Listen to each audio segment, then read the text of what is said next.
Whoa, buddy. Put that thing back in its holster. We haven't gone anywhere. I don't understand. Check out the MichaelDukesShow.com for information on how to get access to the podcast. Welcome to the party, pal.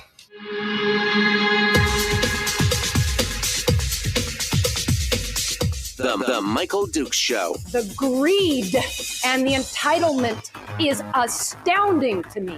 What more could you want from a low-budget radio program? This is a dumpster fire. That was just BS. It is time to get a new perspective. We know just what you need, and we've got just the cure. Open wide and prepare for a steaming hot cup of freedom. I just don't fathom it. The Michael Dukes Show, streaming live across the world. Live around the world on the internet at MichaelDukesShow.com and across the state of Alaska on this, your favorite radio station and or FM translator. Hello and good morning. Welcome to the program. It is the Hump Day edition of the Michael Dukes Show, Wednesday. The blessing of the 3-day weekend provides a 4-day work week, and here we are already to the middle of the week, ready to go, and we are happy that you were able to join us as well. So good morning, and thank you for coming on board and joining us today. We have got, we got a lot of stories to talk about here in hour one. And we're going to dive into that. We're hoping in hour two to be joined by State Senator Mike Shower. Normally Wednesdays are his day to come on board and just kind of chit-chat with us about whatever we feel like talking about. He may or may not be able to join us this morning based on his work schedule. He may be airborne. So we're hoping, as of 2:00 yesterday afternoon, we're hoping, fingers crossed, that he'll be able to join us this morning and talk about stuff. So that's but his final comment to me was, if you don't hear from me, it's because I'm in the air. So we'll hopefully hear from State Senator Mike Shower in hour two today. Otherwise, it will be just 2 full hours of open line, open forum, discussions, commentary, and chit-chat with all of you here on the program. So that's what we got going on. It's just another, wet and cool day today. A little bit warmer than it was yesterday. I got about 5 degrees. Yesterday was a little clear, and so it got a little cooler. This morning, it is a little rainy, a little wet, 88% humidity is what I'm getting right now, 88%. Anyway, it's just one of those deals. So anyway, we got a whole bunch of topics and stories that we're going to talk about throughout the state and kind of discuss, and I will have some thoughts and commentary on that. Let's do one thing first. First things first, we'll open up the phone lines and throw them open to you today for any discussion, any talking point, whatever you want to chat about. We'd love to hear what you have to say, and we'll start the conversation there. How about that? 907-433-3150. 907-433-3150. If you would like to participate and be part of the program, love to hear what you have to say this morning. Barbara Haney said they had a great turnout at the ITA event last night in Fairbanks. That was the Interior Taxpayers Association Forum. Feel free to call us up, Barbara, if you want, and talk about that and tell us how that's going. Also, we are going to be covering here in the next couple weeks. I'm throwing open the phone lines to any candidate who is running for municipal office in the interior or down at the peninsula, wherever you guys are. If you would like to, in the Matsu, if any of you would like to chat about some of the issues in your areas while you're here, we'll go ahead and open the phone lines up for that as well. We'd love to hear from you, and we'll see what we can do to expose the voters to your thoughts and and everything else. So love to participate in that as well. Tomorrow on the program, State Senator Shelley Hughes is going to be joining us to talk about state stuff. We haven't talked to her in quite a while. And hopefully on Friday, I'm working on Jacob Sellum from Reason Magazine, and we will also have Chris Chang, Top Shot champion Chris Chang, on Friday. So kind of got the rest of the week laid out, but you know how it is. You know how it is. Coming back from the holiday weekend and everything, people are always busy. So anyway, it's a good discussion today, and hopefully you will participate again at 907-433-3150, 907-433-3150. So got lots of headlines, lots of various headlines from popping up from around the state and talking about different things. Some of these include kind of lessons learned, like things you would have, things you probably in hindsight should have known better. I guess we'll start there this morning just because I found this to be an interesting story. And I think we could all learn a lesson, maybe not useful this year as we're running out of daylight before winter hits, but maybe. I mean, there still may be some camping out there. So we'll talk a little bit about this from KTUU, Alaska's news source. Over the Labor Day weekend, high floodwaters left at least 20 camping parties stranded at a Willow campground. Peter DeVaris from Anchorage and his group of friends arrived at Susitna Landing Campground on Friday night. The group had reserved a campsite in Loop A, which is the portion of the Alaska Department of Fish and Game managed campground nearest to the confluence of the Kashwitna and the Susitna rivers. According to DeVaris, he had reached out to ADF&G about the conditions of the river prior to going out there, since he said he saw flood warnings in the area. He said there's no monitored phone number out there at the campground, so they kept responding via email, and it was just, Loop A is open, Loop A is open. On Wednesday, August 30th, via email, the campground notified DeVaris that the campground Loop A is still open and the river is still high. If you would like, we could move you to Loop B, which is drier. So a different area of the campground that was a bit drier. The camping party opted to stick with their original reservation in Loop A. DeVaris said when we arrived, there was quite a bit of water. He said we were able to get into the campground. It didn't seem unsafe at the time. We all parked our trailers and got set up, and that's when I started paying attention to the river. It looked like it was coming up and coming up quickly. Overnight, the water broke the bank and flooded the campground. DeVaris said the water came within 3 to 4 feet of the trailers. He said, when I woke up, I was shocked. I was like, holy cow, the water's just several feet away. All the campsites that were on the other side of the road were all gone and underwater. You couldn't even see them. DeVaris said all of the campers on Loop A were then trapped. He said, no way to get out unless you walked or swam. We weren't going to take our vehicles through there. They would have stalled and gotten stuck for sure. There were several of us in RVs. I was towing a travel trailer. There would have been no way to get the equipment out. He'd spent a lot of time in the wilderness in the past and now asks himself why he didn't leave when he first got to the river. He said, and to this day, I kind of sit down and wonder why we just didn't leave when we showed up. I think, again, not being in a position to make that decision. He said they were not able to leave the campground until 6 or 7 p.m. Saturday after the water levels started to lower. The roadway to the campground of the East Susitna Landing Road remained submerged in 2 feet of water on Saturday night based on records from the Mat-Su Borough. So, I mean, I guess, again, lessons learned from all this.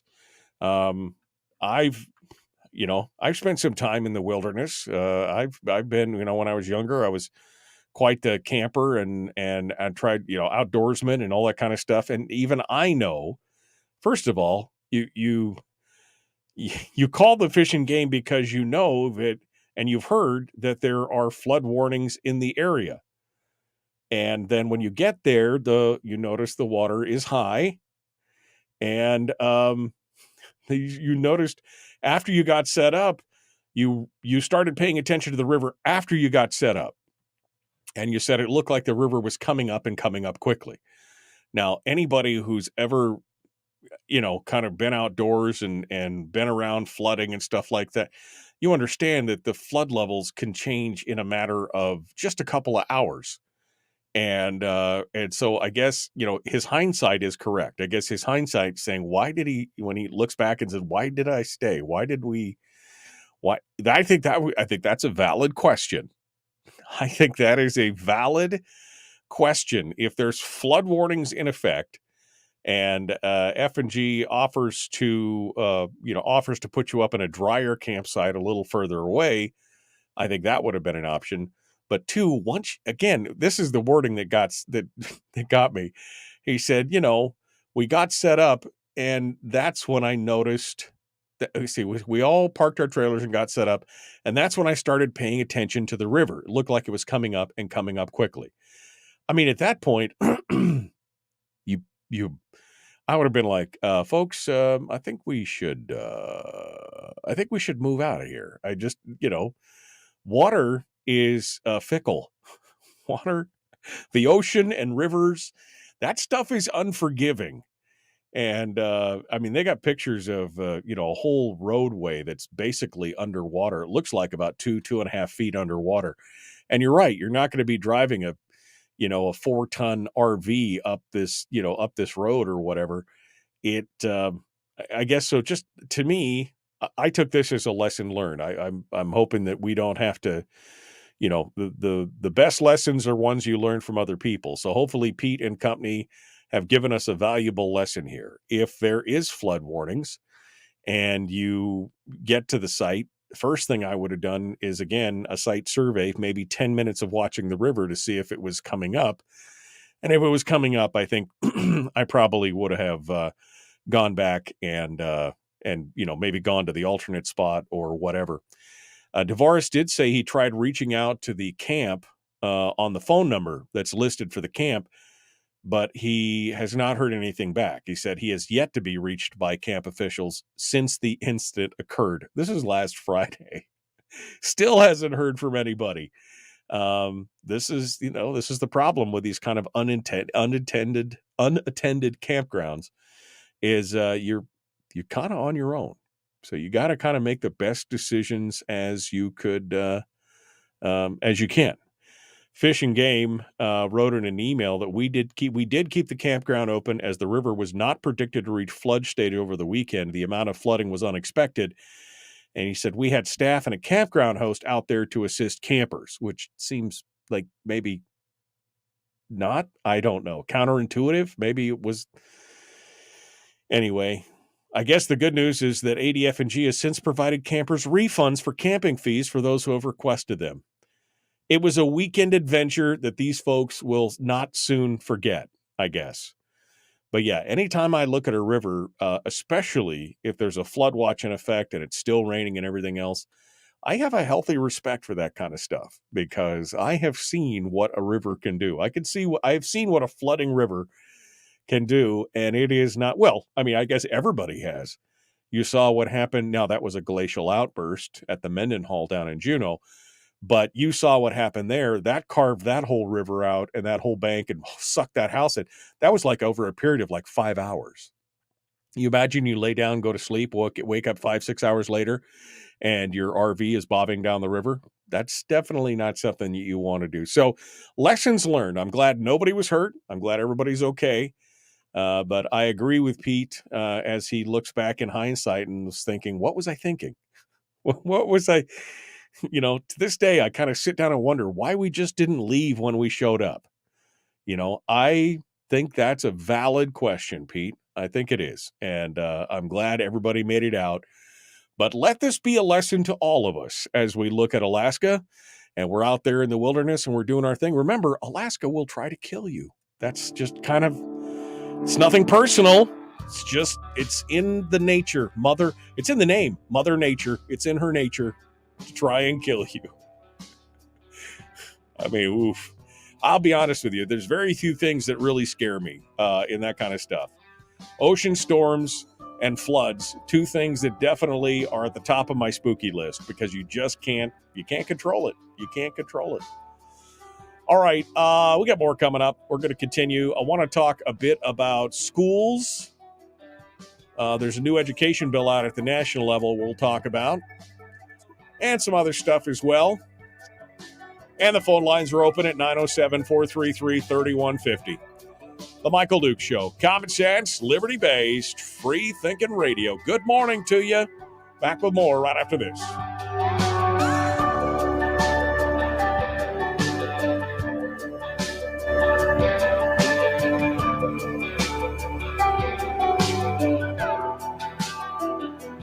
If you missed the show, you can listen to it on your time with Dukes On Demand. Oh, and it's free. Like America used to be. Streaming live every weekday morning on Facebook Live and MichaelDukesShow.com.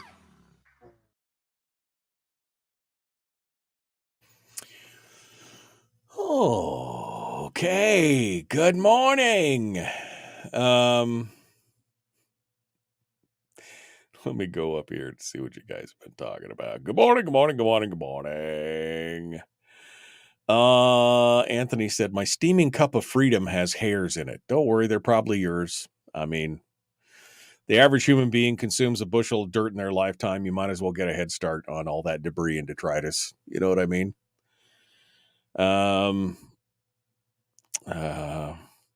We're going to talk about that graphite mine.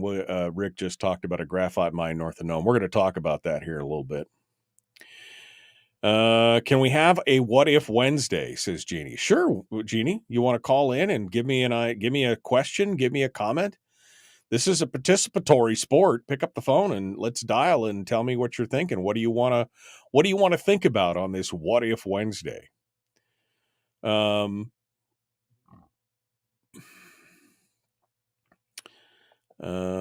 right. There's a meeting tonight of borough candidates at the Cabin from 5 to 7. Tammy Wilson, Jimmy Cash, and Aaron Gibson will be there. Where is the Cabin? I don't even know what that. It's pretty sad. I've been away from Fairbanks long enough that some of these places I just don't know where they are. So where's the Cabin, Barbara? Tell us about that. Does Alaska have a flow rate meter on rivers, or is that a Washington thing? Don't know. Anthony said, I mean, y'all wouldn't take a 4-ton RV up a flooded road where you see a disaster. I see a redneck speedboat opportunity. I mean, sure, if I'd had a Zodiac, maybe that would be a good way to do it. But oof, man. Does that water is fickle? Does that mean water has feelings? No. That's not what I'm saying. Mother Nature always wins. Yeah. All right. Let's see. I'm scrolling through. What are you guys talking about? Alaska has many wild rivers that are significantly affected by tides combined with melt-off rain volumes and tides. There are many factors that are used to protect flood stage. The Cabin is at 901 Old Steese Highway. Trying to think here. Old Steese, 901 Old Steese. Trying to think of what's in there. Okay, well, I'll figure it out. All right. Anyway, there you go. Again, that's just a scary thing. It's one of the few things that I really get a little scared about is if you're around a river that's flooding or something like, because you just, it's turn your back and 30 minutes later, the damn thing's up over the bank. You didn't see it. And when you should have packed your stuff and gone somewhere else. That'd have been my first choice. Pack your stuff, and because even if you're stranded, it's not like you're going to relax and hang out and be like, oh, we'll just relax here, wait for the water to go down. You're waiting for the next batch of water to run over the top of the bank, right? So it's not like it's a relaxing time as you wait for the waters to recede. You're waiting for everything to just wipe right over you. Yeah, hydraulics. Exactly, Jeannie. Hydraulics, the most powerful force in the universe. Just ask the Grand Canyon. That's exactly right. That stuff will ruin your day. All right. I guess that's it. Jeannie, if you want to call in and hit us with a what if question or whatever, I'd love to hear what you have to say, or something you'd, call up and tell us what you'd like to discuss. And we'll start that chat versus all these stories and stuff that I have here. There's some good ones in here, but I'd rather talk about something that's a little more fun. That wouldn't be a bad deal. All right, 907-433-3150. If you want to participate, we'd love to hear what you have to say. Let's get back to it. The Michael Duke Show, common sense, liberty-based, free-thinking radio. Oh, it's Wednesday. Don't forget, no matter which platform you're on, if you share it, you'll get more folks involved in the conversation. So reach out and let's get it done. Here we go.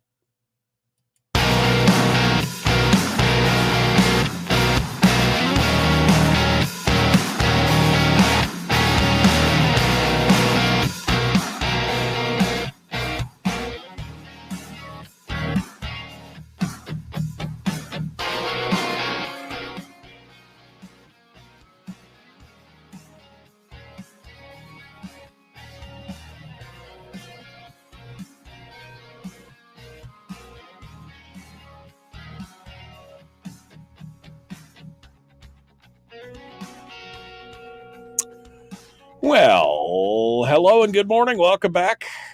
Hour one of the Michael Duke Show. Jeannie in the chat room this morning during the commercial break there said, let's do a What If Wednesday. And I'm like, I'm down with that. Just call in if you want to do a What If Wednesday. Hit me with a topic for What If, and we can just kind of spin off of that. If you want to call in and say, what if this? What if, flooding? What if, speaking of flooding, that's an interesting, topic. Since we're on the topic of flooding, we could talk about that, how to prepare yourself as best you could. A lot of these preparations that you would come from a What If Wednesday are all basically the same with some minor permutations in them. But it basically, all starts with just basically having a plan. Having a plan just in case something happens, whether it's wildfires or earthquakes or floods or zombie apocalypse or raining toads from the sky, whatever it is, there's always, there's a plan, and you gotta kind of think it through ahead of time, because you don't want to try and to be planning in the midst of whatever crisis it is. There's no doubt about it. We saw that with some of the wildfires and things like that down in the States, and of course the Maui wildfire. That was oof. But anyway, yeah. So if you've got some questions, or you want to talk about kind of a what if scenario, or basic preparedness or whatever, I'm happy to do that as well. The phone lines are open right now. The phone number is 907-433-3150. 907-433-3150. Speaking of, how about the good news? The good news. Speaking of that, I do have a bit of good news. And speaking of the whole Mendenhall River thing, a pair of Alaska teachers needed good news after they lost nearly all of their possessions when their house collapsed into a river swollen by a glacial outburst flood. During that time, their cat went missing. Elizabeth Wilkins was holding on to hope that if any animal would survive the house falling into the river, it would be Leo, the couple's resilient, big-eyed black and white cat. Their faith paid off 26 days after the flood, when Tanya Mead posted a photo of Leo to the Juneau Community Collective Facebook page. She rushed to meet Mead. The river flooding was caused by that major breach of water from the Suicide Basin, the Mendenhall Glacier. It was the dam burst. Wilkins and her partner, Tom Schwartz, moved into the home shortly before the flood hit, but they were away on a mountain biking trip to Bend, Oregon. Ultimately, several homes were destroyed. The couple returned to Juneau 3 days later to sort out new living arrangements and to look for their cat, Leo. I guess now they're going to have to call him Lucky Leo. It seemed like everyone in Juneau was looking for him. There were plenty of sightings, but Wilkins said it appears there was just as many black and white unhoused cats in Juneau. There's like a lot of them. But he did turn up, and he appeared to be in good health. She said he was a little thinner, but otherwise totally fine. He ate 4 cans of tuna and then went outside to kill a mouse. She said, I imagine that's how he survived. But good news for them. I mean, everybody needs a little bit of good news in their life on that kind of stuff. So there's your good news for the week. It can happen. All right. A couple other stories. Oh, but I got a phone call. So let's go over to the phone calls first before I dive into some of these other stories and give you some more thoughts and commentary on it. We'll start off over here. Good morning. Who's this? Where are you calling from? Good morning, Michael. It's Jeannie. Hello, Jeannie. What do you think of today on this What If Wednesday? So, well, Washington is one of those places, we call it the land of water. We get a lot of rain, we get a lot of snow up in the mountains. They've learned really over the century or so how to manage it, but things happen, right? So in 1996, we had a lot of floods, and I know Alaska had quite a bit of flooding too. What ended up happening was the gates on the dam got frozen from the heavy snowfall, and we had like a horrible ice storm. And then we got 7 inches of rain in 4 days. And there was just no way to keep the water from coming out the river. And we just had to open up the gates. Once they got them thawed out, they opened up the gates, and the entire valley below flooded. So those are the kind of things we need to know. We need to know, what is our actual elevation? Do we know what the effect of the river is going to have on our homes or our safe places? And then the next thing is, you got to plan for your neighbors too, because people are going to come knocking on your doors when they don't have a place, or they're sitting up on the roof getting drenched.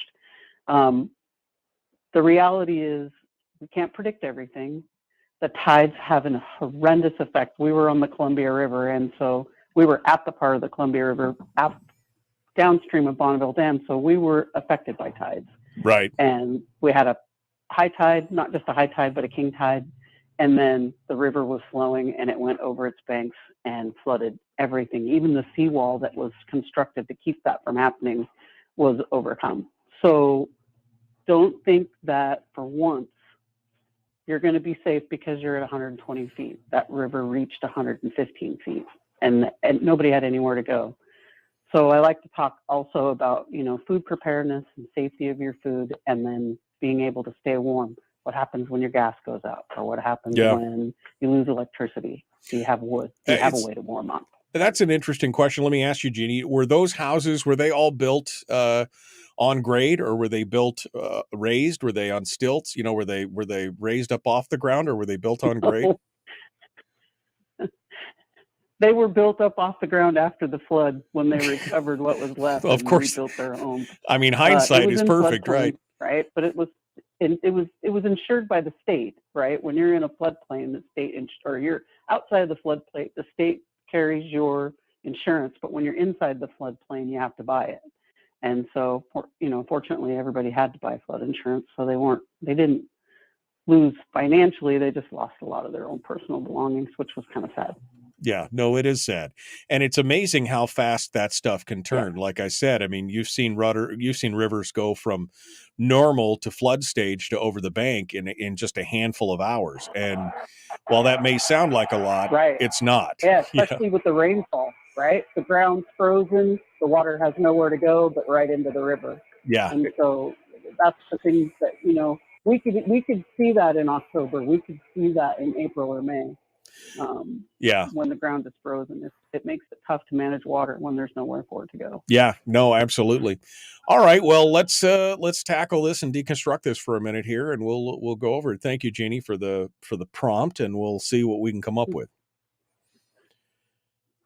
All right, thank you. Thank you. All right, appreciate it, Jeannie calling in.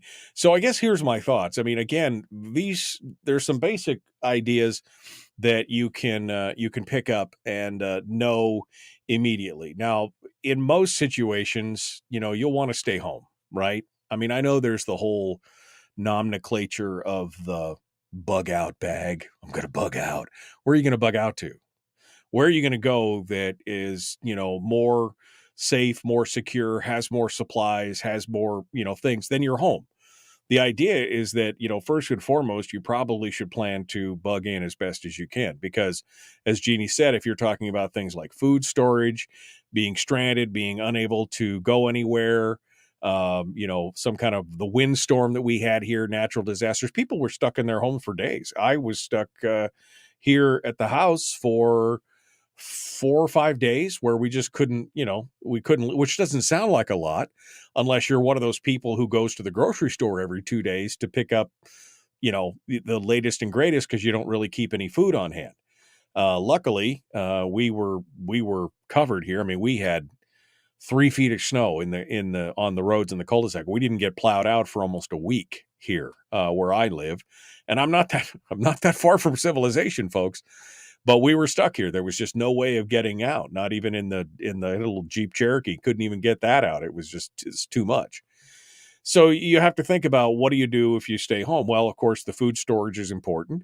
Having, I think canned and dried goods. We don't have to go for the fancy schmancy, Mountain House or Patriot Meals or whoever makes all the freeze dried, kind of stuff. That stuff is great. Don't get me wrong. It's got a long shelf life and everything else, but it's not, have you ever looked at the sodium content on some of that stuff? It's good for the short term, not for the long term. You're better off having a full supply of canned goods and dried, canned and dried goods, and the ability to either make water, have water, from your well or whatever, or have stored water on hand to take care of it. But again, the problem becomes in the flooding situation. What if you have to leave? Well, the bad news is unless you have all that stuff packed in totes and you've got a flatbed truck or something that you can haul all your stuff out, the likelihood of being able to take all that food storage with you is pretty slim. But you need to have basically a plan. You need to think about, what am I going to do, and what would I need to take? If I had 2 hours to leave my house, what would I take with me? And we talked about this here not too long ago with some of the fires that were popping up around the state and some of the places that were being threatened, and of course the flooding. But you should have, some Rubbermaid totes with some basic supplies, some basic things that you might need, whether that be medicine or, hygiene products or things like that. It never hurts to have a couple Rubbermaid totes on your shelf with a few things like that, some flashlights, some warm clothes, some different types of clothes, not just warm clothes, but, maybe rain gear, snow gear, or whatever. And you could probably put all that stuff in, if it's a family of, 2 or 3 or 4, you could probably have all that stuff in maybe 4 or 5, 6 Rubbermaid totes. Maybe some of your photographs, or some of your keepsakes, things that are irreplaceable, being able to be put in an empty tote that's sitting there ready to just be loaded up. But again, having the basic materials needed to provide for you and your loved ones. In those cases, it would be good to have, a Mountain House meal, lifeboat rations, some MREs or something in those boxes, so that you at least have something to eat that you could eat on the spot, eat it cold. You don't have to worry about it, that kind of stuff. But you should be able to have, again, a plan in place that you thought about, that if you do have to leave your home, that you should have all that, ready to go in a handful of totes. It's just, it doesn't have to be anything fancy. You got an old coat that you don't wear anymore, put it in the box, put it in the tote. A warm coat, a raincoat, any kind of gear, maybe an extra old pair of boots that you're not using anymore. Throw them in there. Have enough gear so that you can outfit everybody in your family. And Jeannie mentioned your neighbors too. And while I do believe that we have a Christian duty to kind of help and take care of our neighbors in some way, you need to take care of yourself first. And then if you have any extras, you can think about taking care of them and doing everything else. But for the most part, it's like when you're in an aircraft, right? And they say they're going to depressurize, and they say, parents, you need to put your mask on before you put your kids' masks on, because you've got to survive to be able to help other people. So make sure you keep that in mind as well. And of course, again, having all your important papers and documents either in a folder or something that's either easy to throw into a backpack, or you have them digitally. Not a bad thing to have all those things scanned and at least digital. Or again, just being able to put them into a large Ziploc and then throw them in your backpack on the way out the door. Grab 2 or 3 file folders with birth certificates and car titles and land deeds and things like that, where all you have to do is just reach into the file cabinet and grab those 3 or 4 file folders, stuff them into a big Ziploc baggie, and away you go. Not a bad thing to do, to have all that stuff on hand just in case. I mean, if your house gets wiped away by the river or burned down by the wildfire, you want to be able to think about those things. So let me pontificate on this over the break, and we'll see if we can take some more comments from the chat room on it. And I'll finish up some thoughts on this here on the other side, and then maybe we'll take on some other stories. Or if you've got some other what-if scenario that you want to talk about, again, probably some of these things apply to almost any kind of what-if scenario, whether it is being stuck at home during a huge windstorm like in the Matsu, or flooding, or fires, or earthquakes, or, again, toads raining from the sky. Whatever it is, we could continue. Back with more of The Michael Duke Show, Common Sense Radio.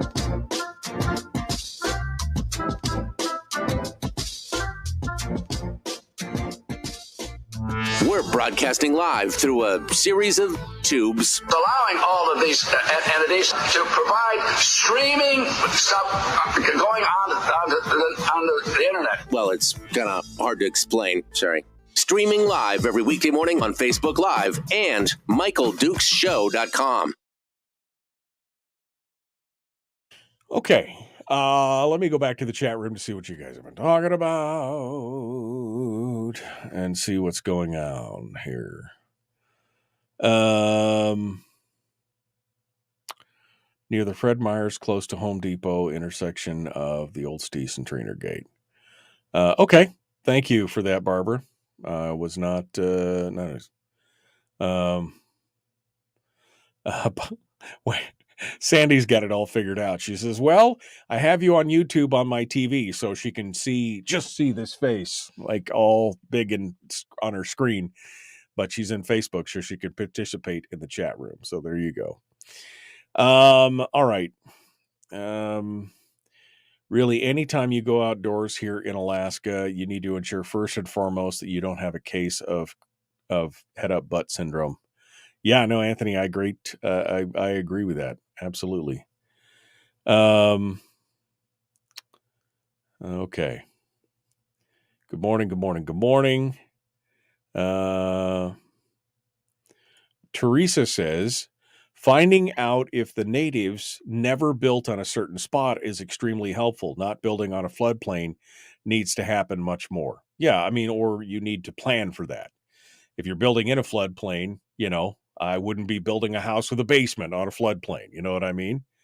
That would probably be a good idea. Let's build it up on stilts. Let's get it, 3 or 4 feet up off the ground and away from everything. If that's the thing. Okay. You do have to rotate through your stock, says Barbara. Of course. I mean, this is the thing with long-term food storage. And a lot of people I think they get twisted on this, and I think they get sideways on it. In their mind, long-term food storage is shelf after shelf of, MREs or Mountain House or something like that. That's my long-term food storage. I believe that long-term food storage should be built up of, I think that there's a place for those things. And as I said, a place for those things usually is when you have to leave your location, if you have to go somewhere where you don't have access to your main food storage. But I believe that your main food storage should be made up of, canned goods and dried goods that are available on your grocery store shelf.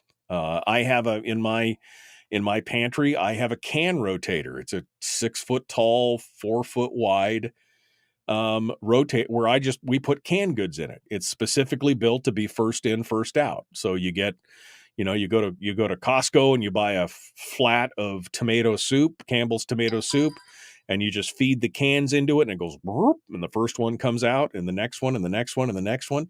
And that way, if you start to get low, you add to it, and the first can out is the first one you put into it, And I've got a rack that's, probably got a couple hundred cans of food, canned goods, stews and soups and, Rototel and, all the things that you may need for that. And that's handy.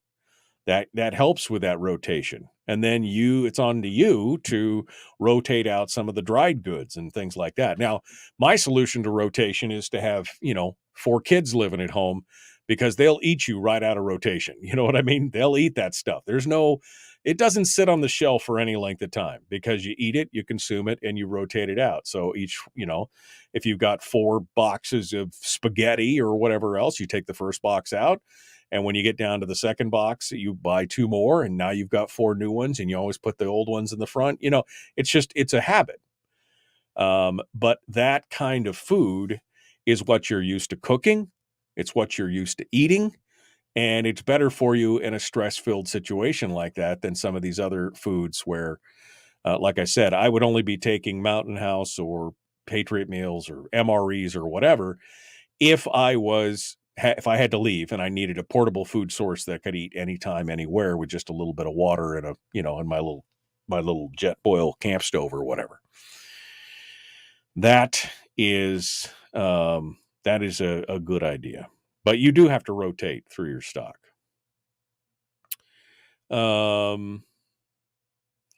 Okay.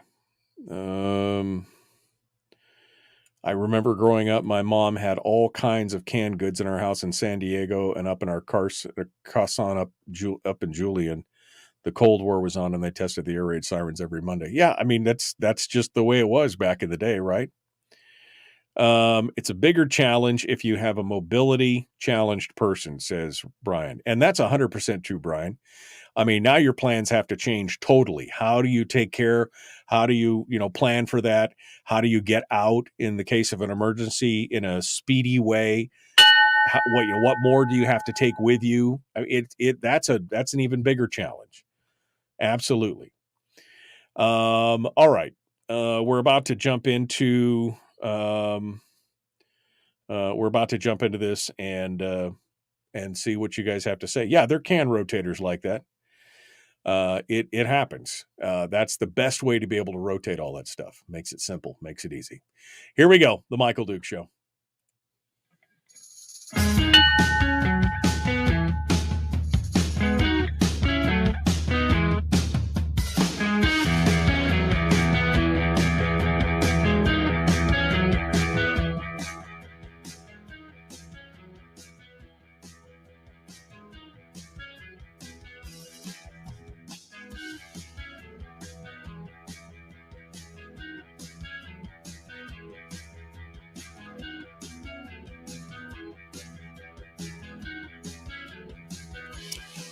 Well, see, now you did it. You got me onto this topic, and I got some of these other stories, which we can get to, I guess, if Mike Shower doesn't show up. But there's been some questions and commentary in the chat room about, again, this preparedness and everything else.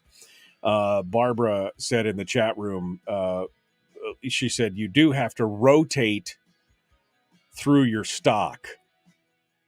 And I agree. You have to rotate through your food stock. And again, the easiest way to do that is to build up your basic food supply, if you have food storage, to build up your basic food supply out of the things you eat every day. So the canned goods and the packaged dry goods and stuff that you get from the store every day, that's the easiest way to do it. Because why? Because you're going to eat it. That rotates it out right there. So you need a can of soup, you buy 2 or 3. And you put 1 on the shelf, or put 2 on the shelf, you eat 1. And then when it gets down to 1 or 2, you buy 2 more. And you just make sure that you are either diligent about making sure you grab the last one first. I know people who used to write the dates of purchase on the tops of cans. That's a lot of work. I don't do it.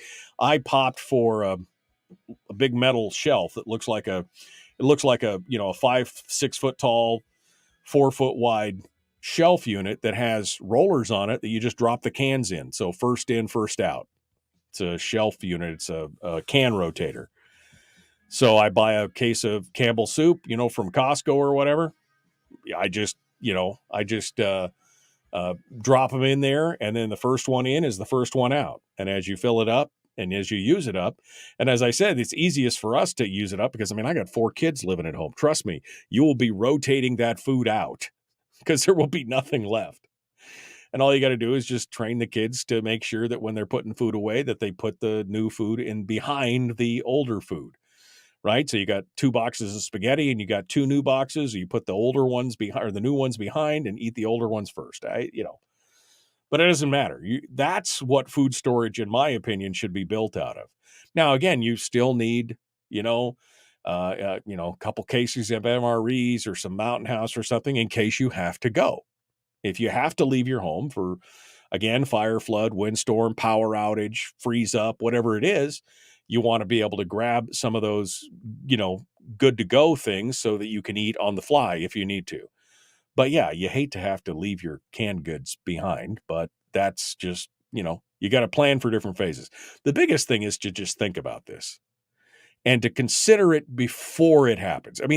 If there was a number one rule to any kind of preparedness for your home or for your family or anything else, is that you should at least spend an hour sometime and just sit down and bring out a yellow pad of paper and say, fire, flood, earthquake, storms, windstorm, power outage, freeze up, nuclear apocalypse, whatever it is. Just write down some things that would happen and say, what would I need in most of these instances? What are the basic things that you need? Well, you need clothing. You need some food. You need some water. Don't forget water. You may need shelter. Do you grab a tent with you just in case? Are you going to be able to sleep in your vehicle? Do you have enough spaces there? If you get flooded or burned out of your home or anything else, what do you do there? Medicines, again, important paperwork, titles, birth certificates, deeds, insurance papers, anything like that. Just have them ready to hand and ready to grab. You can walk by, sling open the file cabinet, grab, they're in the front of the file cabinet. They're the first 4 folders of any drawer in your file cabinet has got those important papers. You pick them up, you stuff them in a backpack, away you go. But that hour of planning will do a lot for you. It'll give you some peace of mind. And if I can encourage anybody to do anything on this, is to sit down and at least spend an hour some evening thinking about that. What would we need? What would we do? How would we go about it? If I said you have 90 minutes to leave, what would you take? And would you be ready to go? So I saw somebody, I think Jeannie said something about necessity is the mother of preparedness planning. Yeah, what is absolutely necessary? And of course, the planning component of it is the important part. All right, let's go back to the phones and see what you have to say. 907-433-3150. Over here we go. Good morning. Who's this? Where are you calling from? Randy in Fairbanks. Good morning, Randy. What's on your mind this morning? Well, I might say that I always write on all my food that I buy with the Sharpie marker the date. And I don't write it on the metal top of a can. I write it on the paper part. But anyway, what I was actually calling about is I wanted to go to the Palmer Fair. I have not been there since 2010, but I couldn't quite manage it. Didn't get down there. But I was just wanting to enjoy it vicariously through someone else's experience. And I just wondered, did you go to the Palmer Fair, and was there anything neat there in particular that caught your eye? And I have a confession to make, Randy. I have lived down here for 10 years. We're coming up on 10 years of living down here. And I have never once been to the State Fair. I've never once been to the Anchorage State Fair, the Palmer, I've never been there. So I couldn't tell you. I'm not a good one to judge. It's just not, I don't know. It's just not my jam. I would rather, there's other things that I would rather do, quite honestly. I went to the fair a lot when I was a kid in Fairbanks, went to the Tanana Valley State Fair quite a bit. But as we got older, we didn't really go to that very much either because, we had 5 kids and it was an expense to go. I mean, it cost you a couple $100 to get through the door and do everything that day. So it was just something that we tended not to do. So I can officially say I have no idea because I have never been to the Alaska State Fair. I guess maybe that's sacrilegious, but that's just, I guess that's just my thing. I see. Well, that's that's okay. I know I religiously go to the Tananoff Fair here in Fairbanks. My favorite thing is the Borealis building where they have the political booths and informational booths. And, of course, I like to see the animals. I'm not interested in any of the rides. I never go on that stuff. And they had the turkey legs this year at the Fairbanks Fair were $18, which I refused to pay, so I didn't get any turkey legs, roasted smoked turkey legs. It's just too much. $18. $18. Yeah, that's Anyway, the other thing. That's I mean, we ended up only going to the fair for the food, right? But yeah, when you cost you $18 for $18 for a turkey leg or $12 for an elephant ear or something, you could you basically will burn through a whole paycheck pretty quick on something like that. So while I know people enjoy it and it's a great thing for many people, it's just not my jam. So I mean, I would rather go and enjoy something else. Okay, well, thank you. Appreciate it, Randy. Thank you for calling in. 907-433-3150. I guess we're down to the last minute here. I do have some stories to get to. So if for some reason Mike Shower is not able to join us in the next hour, and we'll know here in the next 7-8 minutes whether or not he's going to be able to join us, we will we'll tackle those stories. Or if you want to continue on the what if thing, we can continue to discuss that and talk about that. I mean, I'm happy to do that. But give us a call, 907-433-3150, or drop us an email. The email address is me@michaeldukeshow.com. me@michaeldukeshow.com. Love to hear what you guys have to say on this or any other topic. A little bit of Wednesday action, what if, and hopefully up next, State Senator Mike Shower. We'll be back right after this. The Michael Dukes Show, common sense, liberty-based, free thinking radio. Don't forget, come join us on Facebook this morning if you want to be part of the chat room at facebook.com/Michael Dukes Show /live. Or you could join us on YouTube or Twitch or any of those other places. We love it. We'll see you back right after this.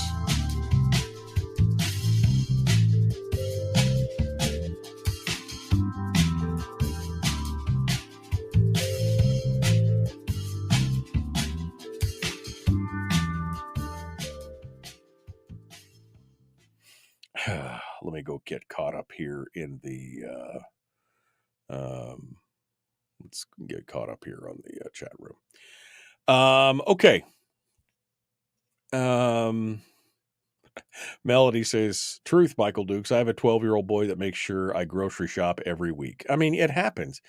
I mean, my wife has got to go to Costco every 2 weeks. And I mean, trust me, every 2 weeks. And it's a trip. It's a trunk full of stuff every 2 weeks to Costco. We definitely buy in bulk around here. You know what I mean? Melody says, I put the older stuff up front and the newer stuff. Yeah, that's exactly how you do it. Like I said, you got 2 boxes of spaghetti on the shelf and you bought 2 more to keep, you've decided that you want to have 4 boxes of spaghetti. You always put the new ones in the back. So you always use it takes a little bit of effort. It takes a little bit of training for the kids. Not that you could probably tell the difference between pasta that was 6 months old and a year old. There's probably no difference. Again, not that a box of pasta ever lasted long in my house, or rice or whatever it is. Now I do store a few things that in bulk, that are easy to do. Rice is one thing. I've got some of the little 5-gallon food safe buckets with what they call gamma lids. The gamma lids are the screw off lids. So I'll buy a 25-pound bag of rice at Costco or a 30-pound bag of rice at Costco, and I'll pour it into the bucket.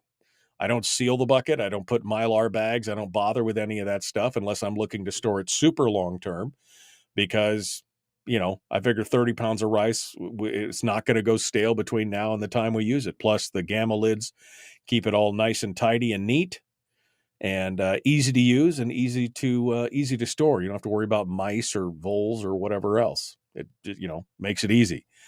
So I do store a few things in bulk: sugar, rice for sure.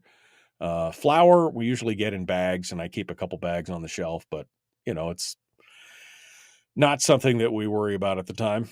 Brian says, back in the day, the feds, in their never-ending desire to perpetuate fear, declared that if people who stored food and other supplies were preppers and likely militia associated. So if you planned ahead, you should be feared. Yeah, there was a lot of fear-mongering going on. Now, this was mostly post-Y2K, because leading up to Y2K, that's what everybody was preparing for. Remember that? The whole world was going to end with Y2K. So everybody was preparing in one form or another. And then, of course, nothing happened. Which, again, much ado about nothing. I was not sweating Y2K at all. Let me just put it that way. But after that, yeah, it then became kind of, the preparedness kind of became a dirty word. Like if you were, used to be survivalist, right? Oh, you're a survivalist, I see. No, I'm just kind of want to be ready for anything. Oh, you're prepared. You're a prepper. Oh, you're a prepper. And, and then, of course, you had shows like Doomsday Preppers and some of these other shows that were the fad and the rage for the time, which I had to chuckle about. I kind of laughed. I kind of liked watching them just because they always had some interesting ideas about things, but, you just had to love it. So, Jimmy, what are you preparing for? Well, I'm preparing for global nuclear war. What are you preparing for, Tammy? I'm preparing for the collapse of the dollar.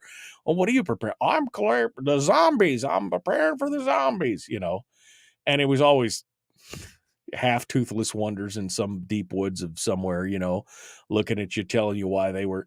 It just made it, it made you look bad. And like you said, Brian, the government was also out there that if you prepared, if you had stored food, you were probably, which was a real problem for Mormons. Okay. The Mormons, because church doctrine says you got to have a couple of years worth of food on the shelf. That's what they said. They recommend that all the members have a couple of years worth of food on the shelves to take care of themselves and their families and their friends and everything else. I mean, that's, so what? All of a sudden, all these Mormons are militia members, and it never made any sense to me. That stuff never made any sense to me. That's the thing. How do I post a picture? I don't know if you can post a picture in this chat, Jennifer, because it's a live chat, so you'll have to post it somewhere else and then post the link into the chat would be the best way to do it. Jeannie says, scan your photos and put the originals in a tote. Exactly. I mean, I would scan all your original photos to the cloud, put them in a Google Drive account or something where you have access to them anywhere, all your old family photos and everything else, and then put all of them in a tote. Absolutely. So you can take them with you. The smart people in Washington flood threw everything into their fishing boats and left their homes confident. Yeah. I mean, again, you got to have a plan to know what's going away. Yeah. Doesn't the Palmer Fair have a canned food day? Maybe.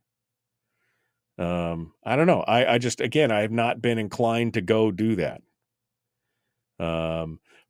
Greg says, always have a couple of bottles of scotch in the larder. Yeah. I mean, I have probably a dozen different bottles because they're all different. I enjoy different tastes and I don't drink very much. So I have bottles that were given 10 years ago still on the shelf because I just every now and then like to sip something, but those are good things to have, in the case of an emergency, if you need them for moral support or for cleaning something up. I mean, whatever you got to do.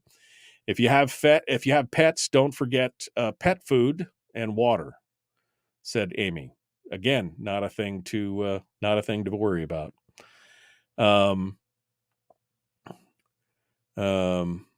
In Kodiak, says Teresa, when the tsunami warning sounds, people say the location of the epicenter is critical to know so people can figure out how long they have before the wave hits the area. Absolutely. It's always a good idea. You never know.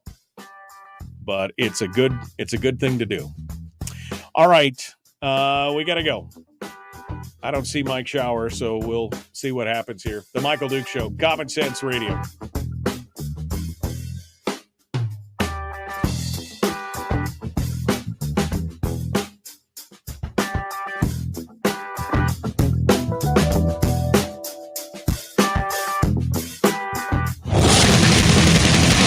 Whoa, buddy. Put that thing back in its holster. We haven't gone anywhere. I don't understand. Check out the MichaelDukesShow.com for information on how to get access to the podcast. Welcome to the party, pal.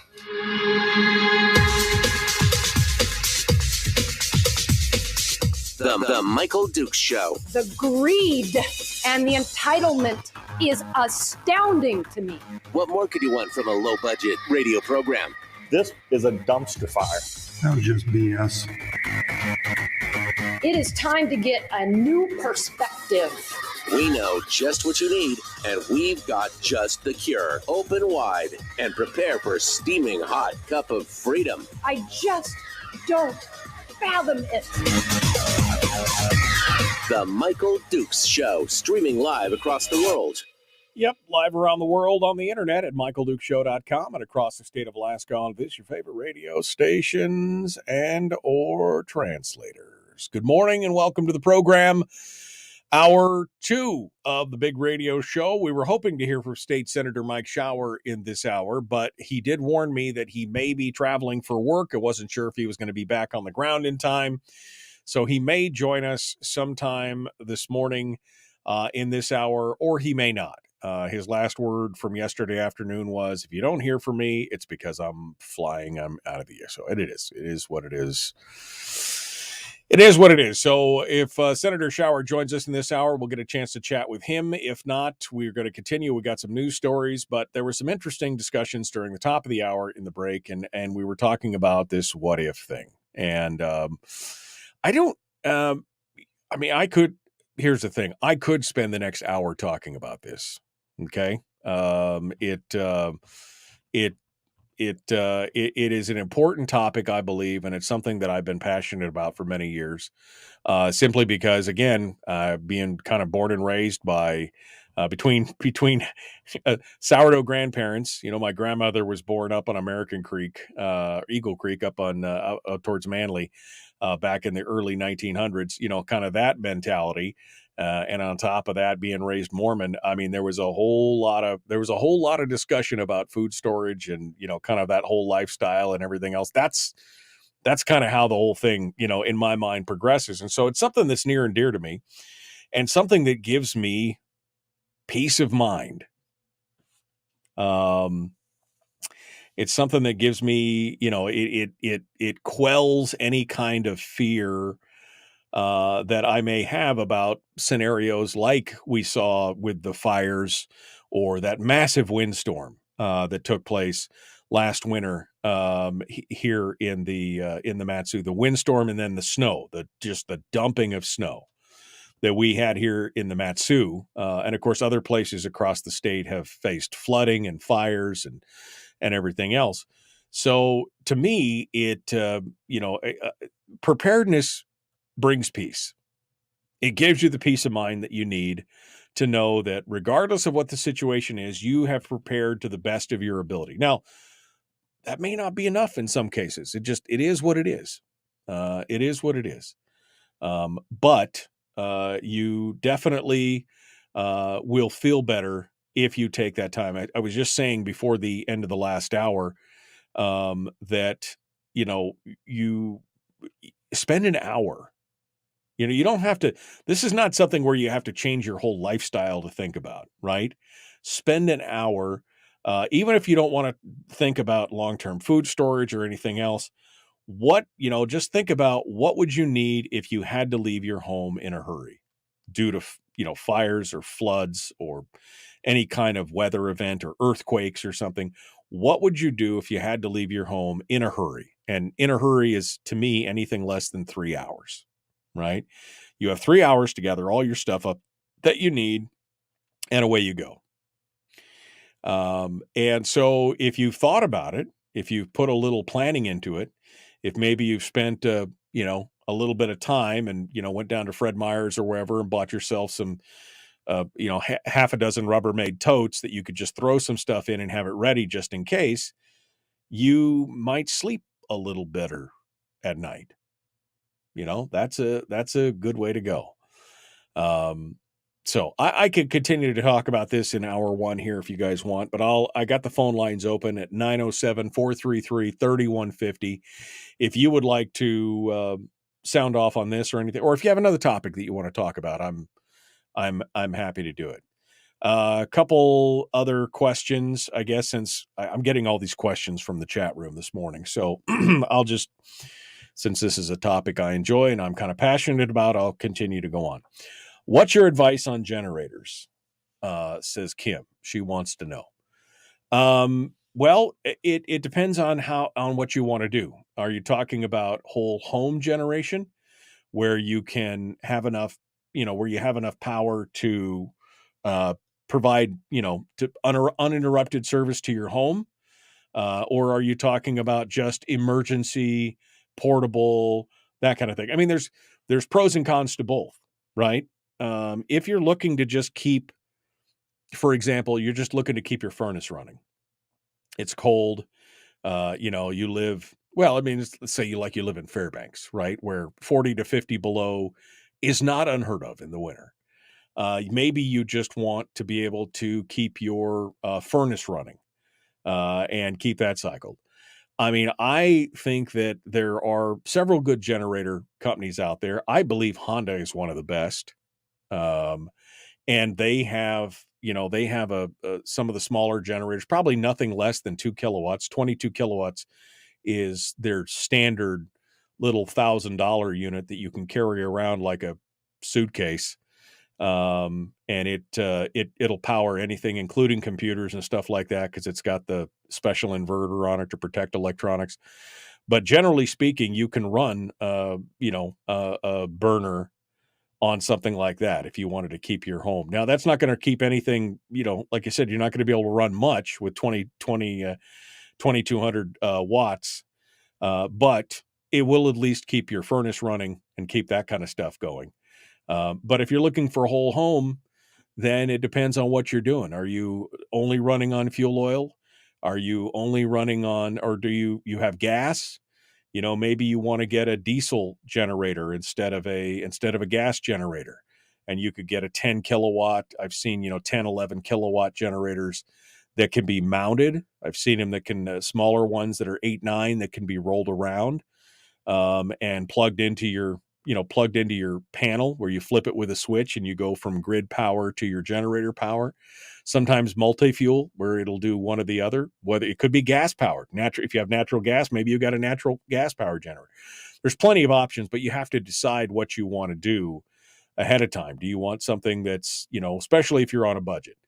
I mean, if you could have both, then great, have both. If you've got the money to do both, but understand that a significant size, you're talking into the 10 kilowatt range, you're talking about, probably $7,000, $8,000, $9,000 just for that unit, plus the cost to hook it up to your home system and everything else. You're definitely going to probably into that for $10,000 by the time you're said and done, but you'll have peace of mind, right? And like I said, some of the sturdier ones are portable, and you can take them with you if you need to.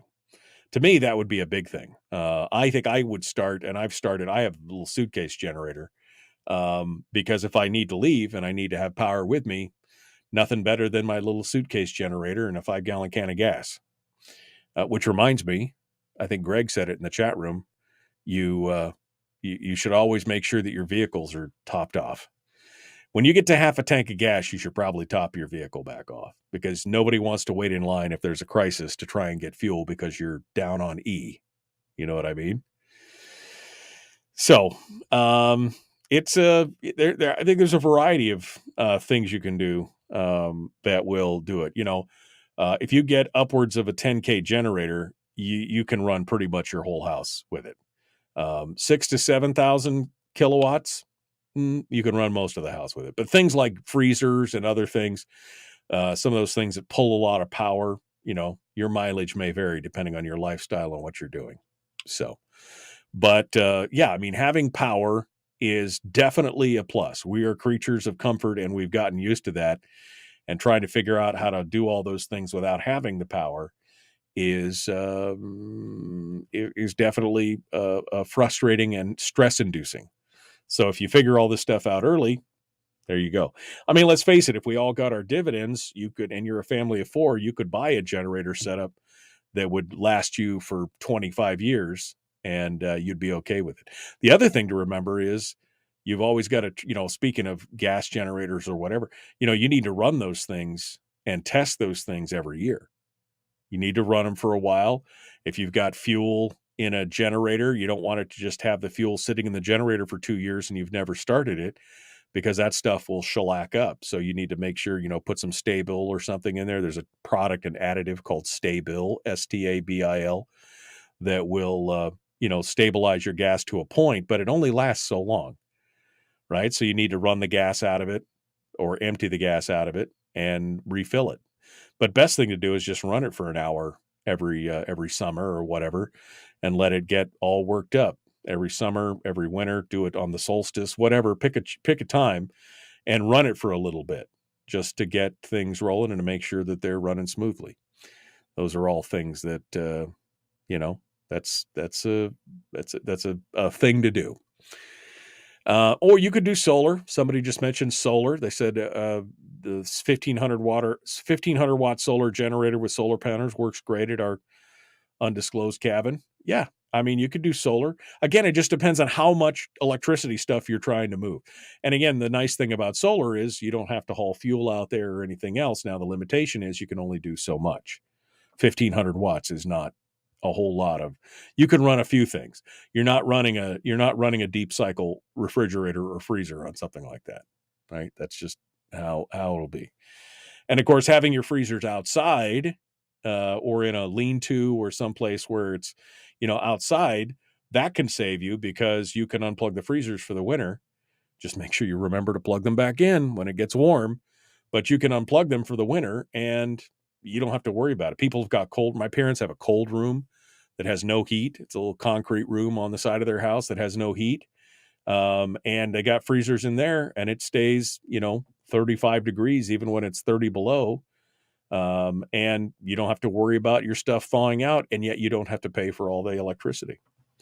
Just some thinking and thoughts on that kind of stuff. All right. Yeah, your CPAP. If you have I have a CPAP. I have sleep apnea. And so I have a CPAP. So I have to have that generation. I've got the battery pack, but how am I going to charge the battery pack, kind of thing, right? All right. Let's go over here. I got another phone call. And we will see what you guys have to say this morning as we get ready to go through. Good morning. Who's this? Where are you calling from? Hey, this is Matt from Homer. Hello, Matt. What's on your mind, my friend?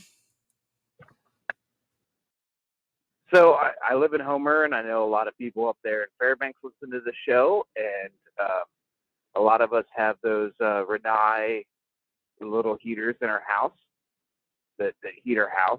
And what I've done is gone down to Napa, and I've bought those little battery pack power inverter things that you can jumpstart your car with. Right. And have the little plug-ins or whatever. And most of those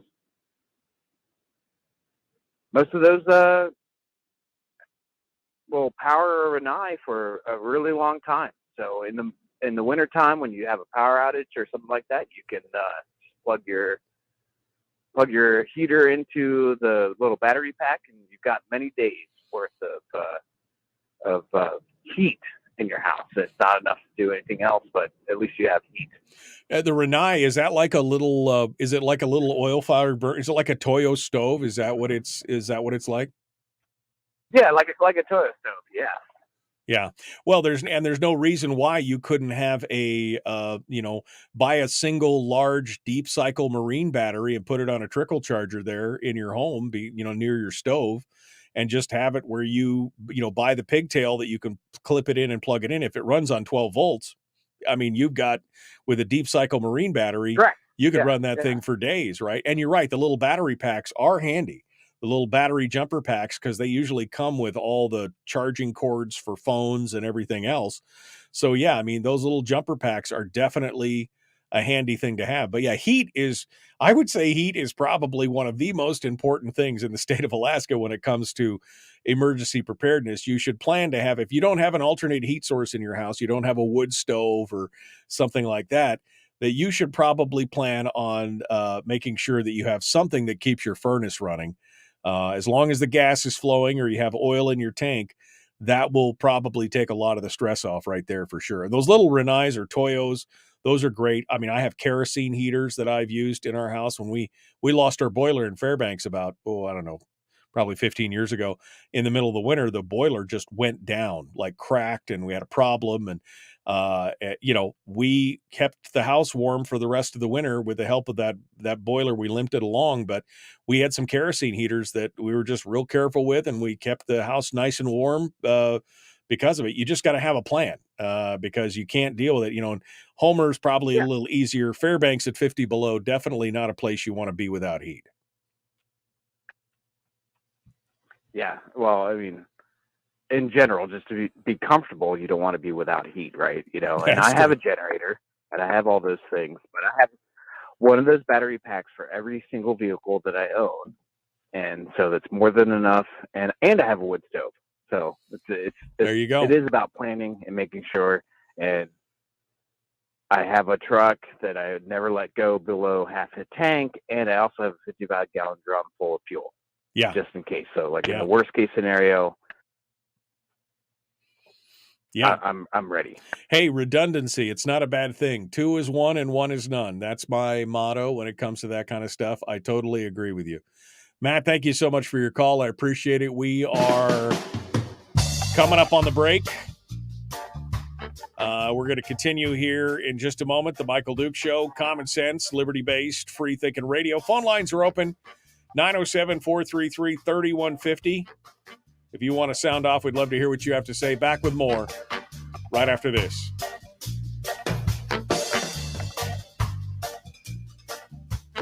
If you missed the show, you can listen to it on your time with Dukes on Demand. Oh, and it's free. Like America used to be. Streaming live every weekday morning on Facebook Live and MichaelDukesShow.com. Okay. Well, this show didn't go where I was expecting it to go today, but that's good. I enjoy that discussion. Toyo's running 120 volts, not 12 volt. Yeah, I mean, I'm not familiar with the Rinnai. Apparently, he can get it to work on 12 volt. I don't know if he's got an inverter or whatever. I've got a little inverter that I can plug into. I've got a 1,500 watt inverter, 1,000 watt inverter maybe, that I can plug into any vehicle and get 120 out of the other end of it. So that's a way to do it, or say. Charlie says he converted his generator to propane. Yeah, no, that's amazing. Having the ability to have something like that, just make sure that you have to have enough propane to be able to run that. Rick says 10,000 watt welder is a generator. That's true too. That's true. There's a lot of tools that can be multi-purposed as far as that goes. Furnace and generator and wood, says Denise. Furnace and generator and wood. Well, there you go. Jeremy says, something like that isn't going to run any kind of heater for days, maybe half a day. I live off the grid, so I think I know what I'm talking about. I mean, again, I'm not familiar with Rinnai, so I don't know what their power is. But, I mean, I have seen people run that kind of stuff off, again, deep cycle batteries. I had a couple of battery backups that would last, 10, 12, 14 hours for that kind of stuff. That's, there you go. I have 3 separate meters here. So when we have major power outages, I get stressed, especially for milking cows and goats. Well, yeah, I mean, I can imagine having to do that kind of stuff is definitely. Off-grid, says Brian, is a big genre here on YouTube. Good place to get gear reviews. No, I think that there's a lot. I think that's a lot of good information out there. from reliable sources. You got to check your sources, but yeah, most of it's good.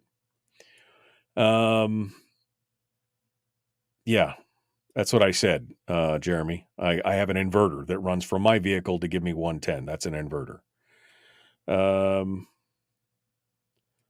There you go. Propane is my backup heat, says Chris.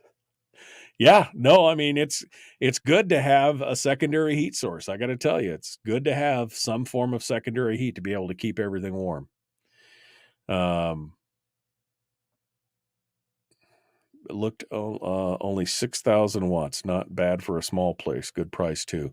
I think that was the link that that Brian put up. Portable power stations.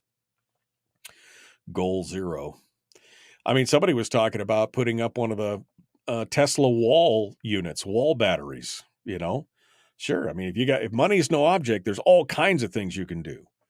But having power is probably one of the easiest things to take care of in the very beginning. You just need to make sure that you got you just got to make sure that you have the, your priorities straight, and getting power is first and foremost a good one. Prius can be great generators, said Jeannie. Yeah, I mean, do those cars, I don't know. I mean, you tell me, do those cars, I don't have an electric car, do those cars have plug-ins? Like 110 plug-ins in them anywhere where you can run stuff out of their own battery? Do they have a built-in inverter? I have no idea. It would seem like a no-brainer if if you've got all those electrical systems there already to include. You can buy an inverter for like $75 for a regular inverter. They make kits for them. There you go. Got a little propane yesterday, 4.49 per gallon. There was a better place, but pump was down. Yeah, no, that propane is expensive. It's getting to the point now where it's almost cheaper to just go swap your cylinders out every time than getting them filled. Chris says his truck has an AC plug-in. Yeah, exactly. Those little inverters are handy. Like I said, I've had one for years that I got. I think it's 1,000, 1,200 watts, maybe 1,500. I think it's 1,000. But handy and pretty cheap at the price. Be able to give you a little bit of 110 power. All right, we got to go. We're jumping back into it. The Michael Duke Show, Common Sense Radio. Like and share, like and follow, do all the YouTube-y things and all that stuff. Here we go.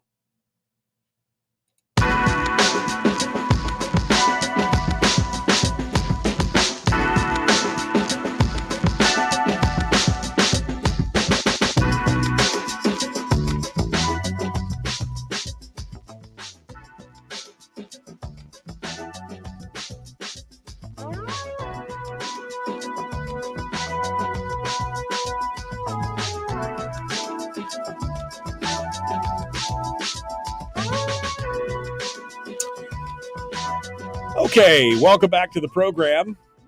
Kind of turned into a What If Wednesday, just arbitrarily, all by themselves. Anyway, welcome back to the program. It is the Michael Duke Show, Wednesday edition of the program. And we're flying by our lonesomes here today. It's been a fun discussion, but very interesting. When it comes to emergency situations, the things you need to worry about are obviously, food, shelter, and clothing. With really shelter being probably at the top of that list if you really want to make sure that you are able to last. And of course, baked into that shelter idea, especially in the state of Alaska, is the ability to heat and stay warm. Right? You need food, clothing, and shelter. And clothing plays into that a bit. And of course, with food, you also need water. That's another thing, an ancillary thing to think about. But we've been talking about just the home generation and protecting yourself and being able to stay at least moderately warm and of course, Alaska has extremes, right? People down in Homer are going to experience a very different kind of winter than people who are up in Fairbanks, where it gets, 40 or 50 below for stretches at a time.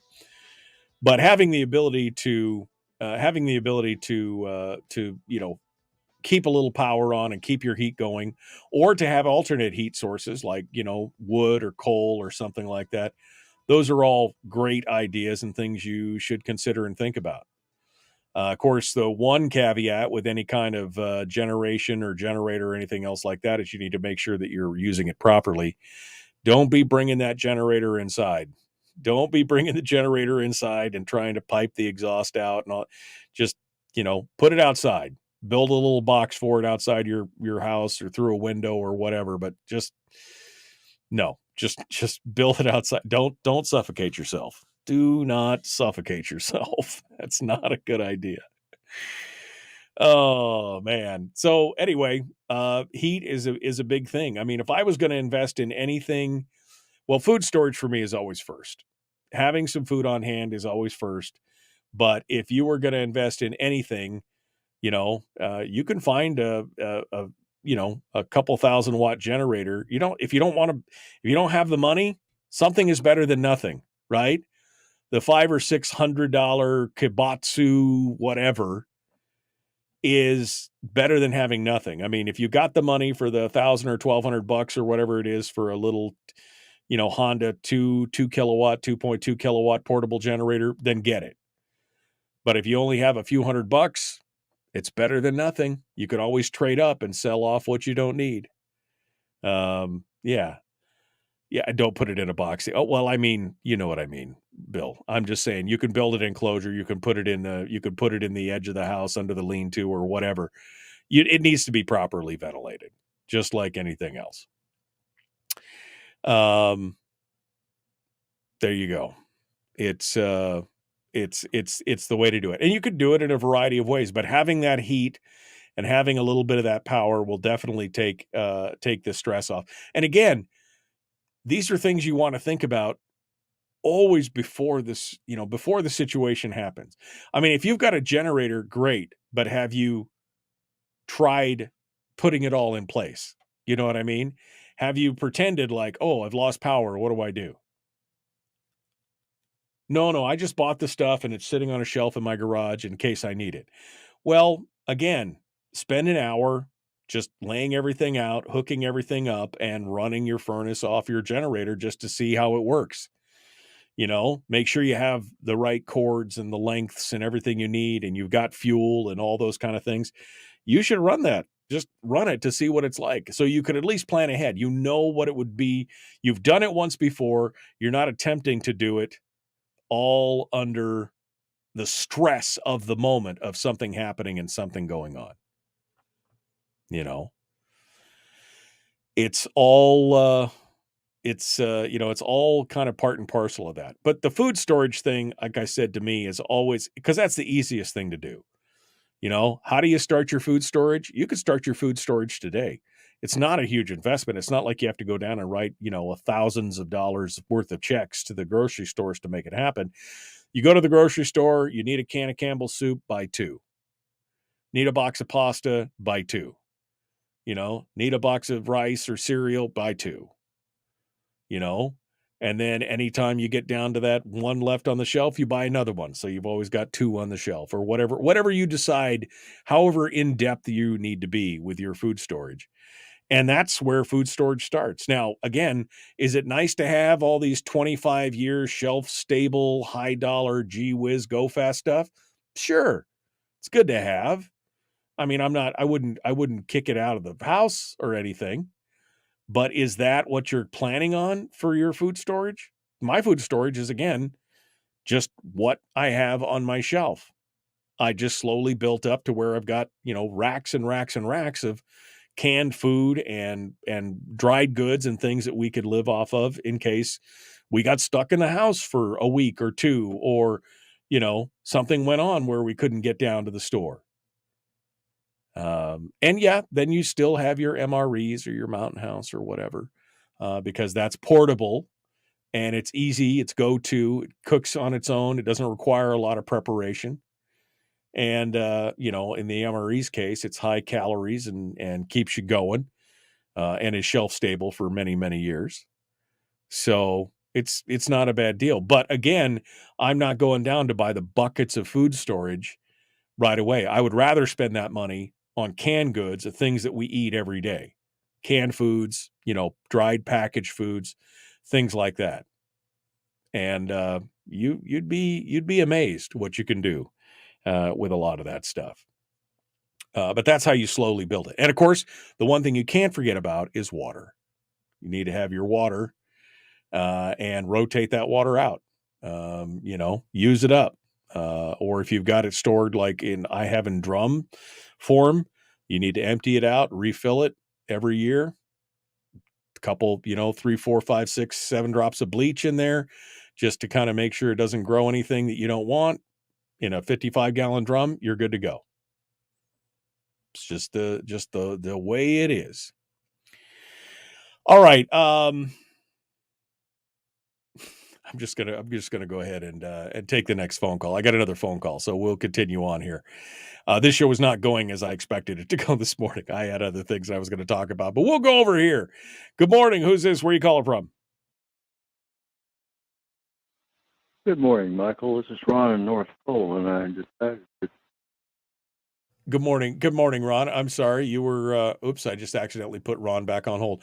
Good morning, Ron. You're good to hear from you. What's on your mind? Thought that you were in this discussion of generators that folks out there might like to have an idea just what kind of investment you're talking about. We had a rather extensive power outage here about 10 years or so ago, and we're able to run the furnace with the good work of one of my neighbors and my little Honda 2000 generator. But I decided that was not going to happen again, and bought a 7000i and had the electrical breaker put in so that it didn't blow the man off the pole when it came back. And at any rate, that generator was right in the $4,000 range at the time, and the professionally installed electrical hookup was another $1,400. I've priced the generators since then, and they've gone up approximately $1,000.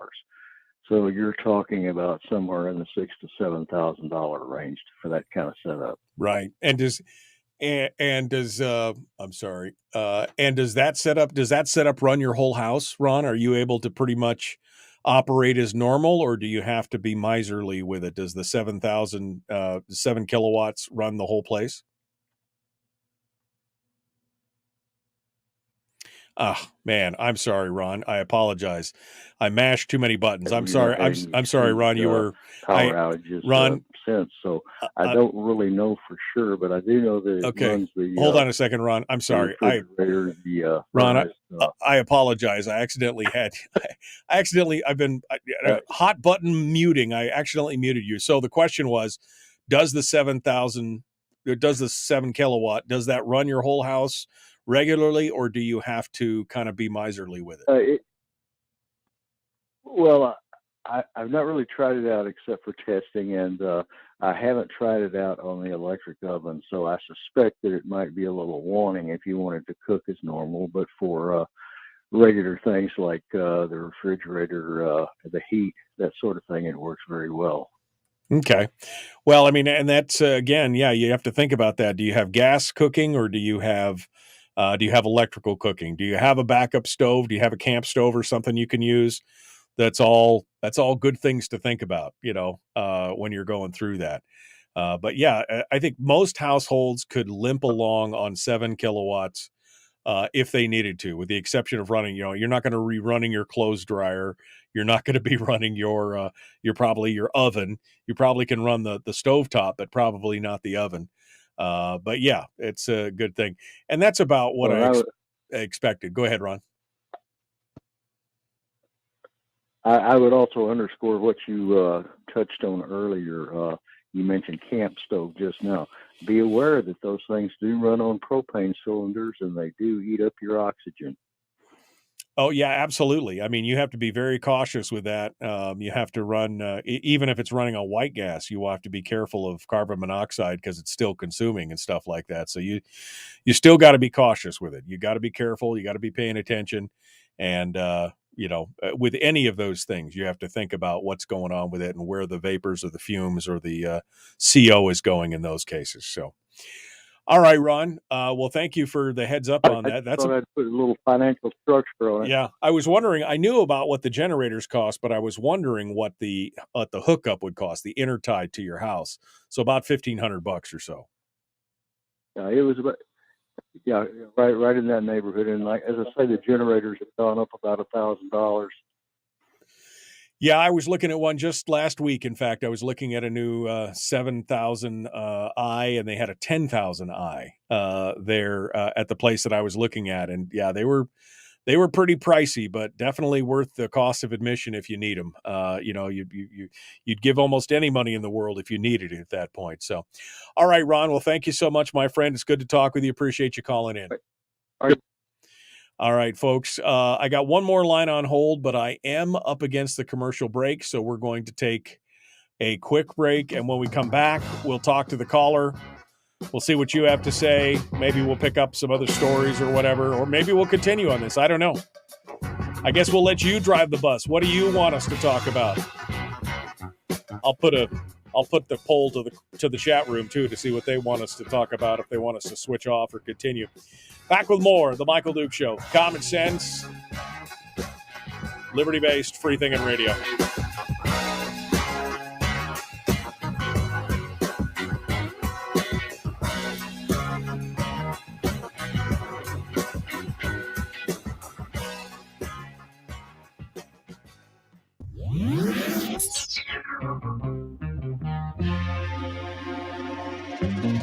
Listened to by more staffers in Juneau than any other show, because their bosses told them to. And after what they just heard, oh man, they're going to be pissed. You're a bad, bad man. The Michael Duke Show.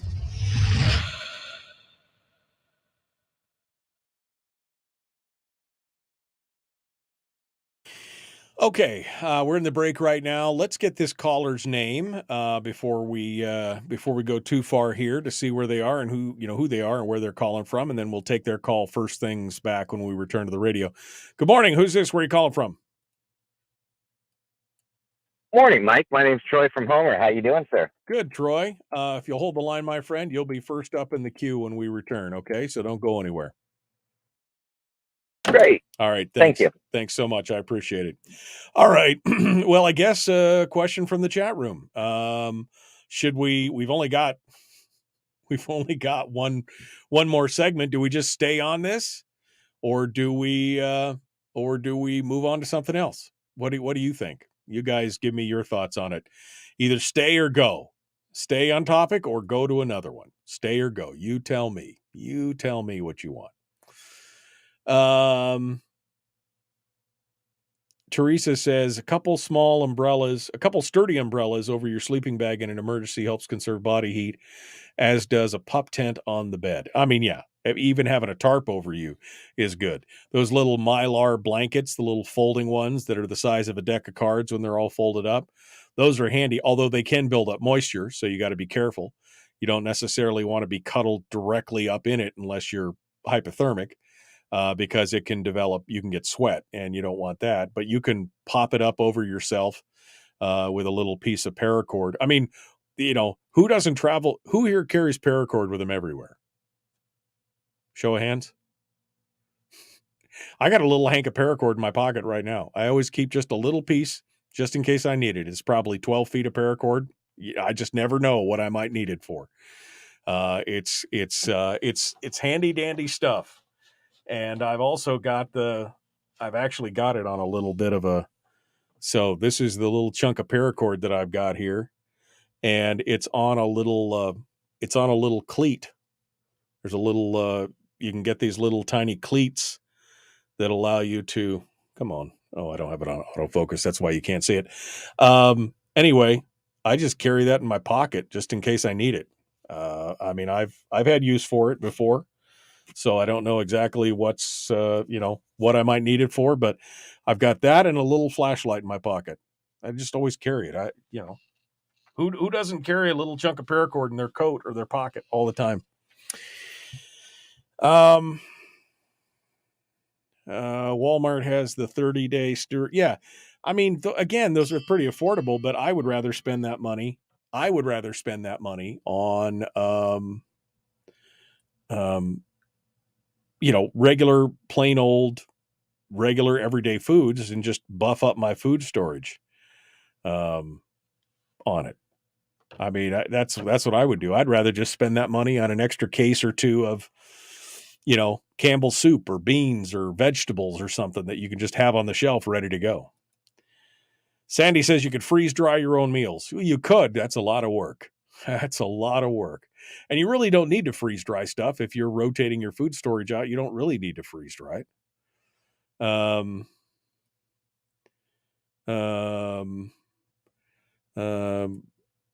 Sorry, says Bill, just trying to save you headaches that I see every day, kind of like putting clean fuel in them. Water contaminants from dirty gas are 80% of the issues we see with generators. Yeah. Again, that's why you just don't fill your generator up and then throw it in the corner and wait for it for 2. You've got to run it. You've got to clean it out. You've got to replace the fuel. Quite honestly, I probably would only leave a little bit of fuel in it and then make sure that you rotate out the fuel that you have. That's what I would do. Get yourself a 5-gallon can of gas to run your lawnmower and your generator and just keep topping it off every year, freshening it up. I would probably only put enough fuel in my generator to just keep it, wet and running. And when I'm ready to use it, run it twice a year, run it for a half hour, 45 minutes, put some fuel through it, make sure it cleans it out, put some of that Stay-Bill in it. And, the additives, the cleaning additives, just make sure you keep, because like you said, dirty fuel is probably 80% of the problem.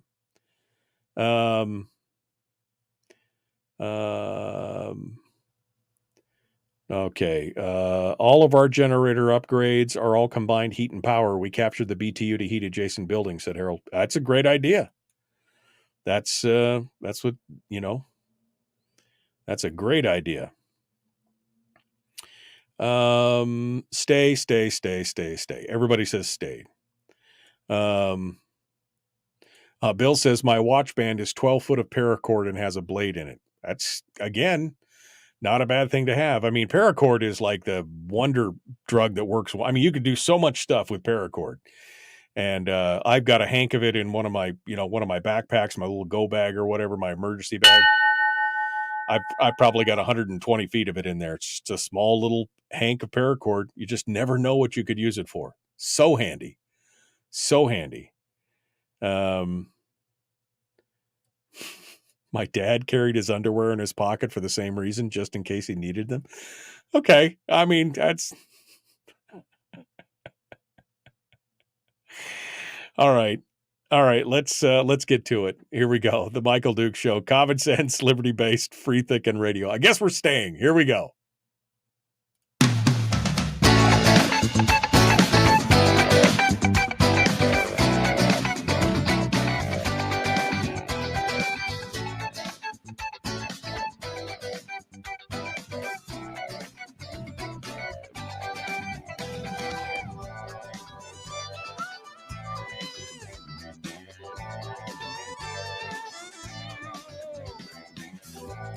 All right, ready to continue. One final segment. I took a poll in the chat room, and everybody wants to stay on topic. So there you go. I guess we're just going to stay here, which is good because Troy is down in Homer, and he wanted to sound off on this. I think I'm assuming that's what he wants to talk about. But let's find out.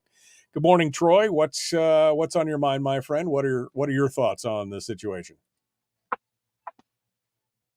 Morning, Mike. So you guys were bringing up the idea of battery-powered solar generators, and one of the things I just wanted to put in my 2 cents. I own a company in Homer, and we kind of focus on that. But one of the things that we have found that a lot of people have gone instead of that solar generator is going with a small lithium battery, like a 100 amp hour lithium battery, an inverter and a 1500 watt, or an inverter that's 1500 watts.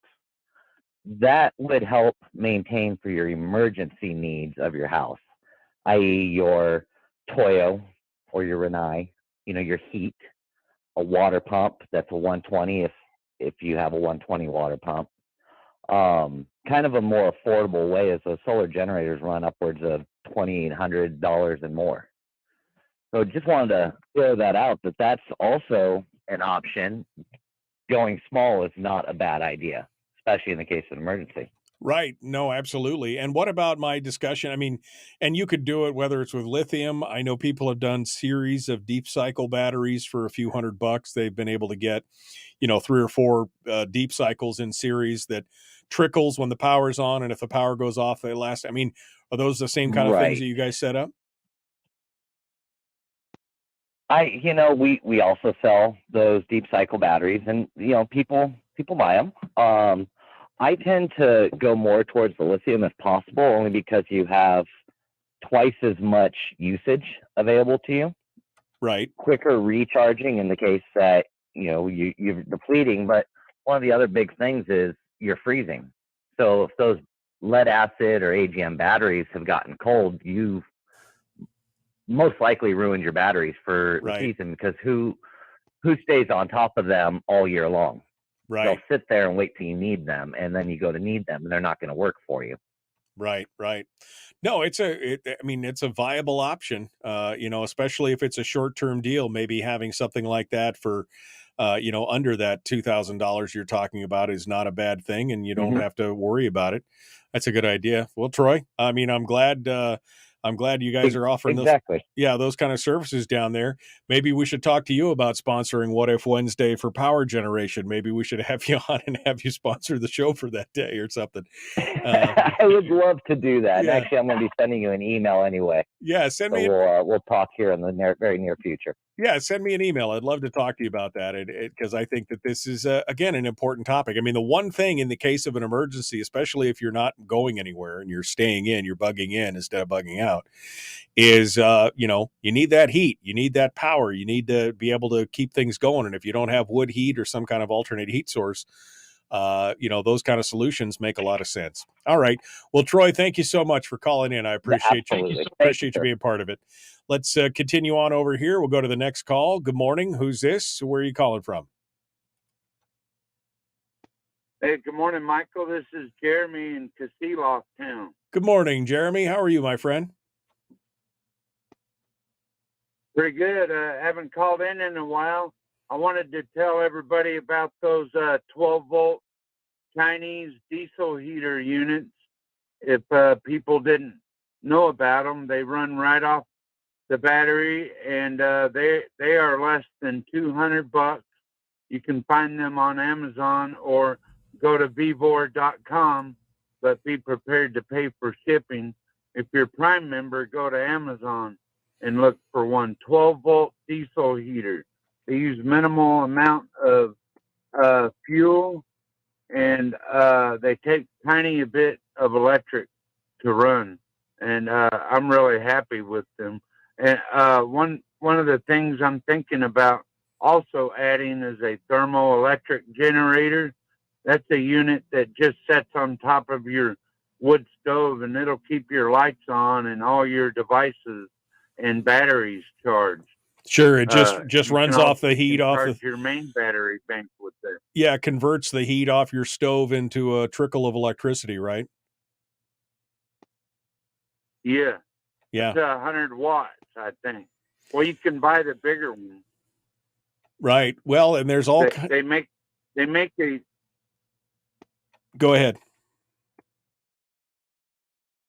They make a unit that is a wood stove, and it's just it produces electricity, and it's the wood stove all in thermoelectric generator all in one. But those are for people that have a lot of money. All right, Jeremy. Well, thank you. I appreciate the heads up on that. I know you live off the grid, so you got a little bit of experience with it. What's the brand name that you mentioned earlier of that little diesel heater? It's vvor. You go to vevor.com or if you got Amazon Prime, just go to Amazon and type in 12-volt diesel heater. All right. Well, thank you, Jeremy. I appreciate it. We got 3 more lines on hold. All of a sudden, people got verbose here at the end of the show. Good morning. Who's this? Where are you calling from? Carlene. Good morning, Carlene. What's Carlene? What's on your mind this morning? It depends on the emergency. About 4 times or more a year at the senior center, we have a fire drill, and you decide which door would be the closest to go out, and you don't even grab your purse or your coat. And I've had several friends that have lost everything in fires, and all they could do was just get out of the house. Thanks, Michael. All right. Thank you, Carlene. I appreciate it. Again, that's why having a plan and having something you can grab on the way out is always a good thing. Over here we go. Good morning. Who's this? Where are you calling from? Hello. Can you hear me? I can hear you. Who is it? Where are you calling from? All right. You're breaking up. Go ahead. This is Steve in the interior. Hello, Steve. What's on your mind? Well, I've lived off the grid for 11 years, and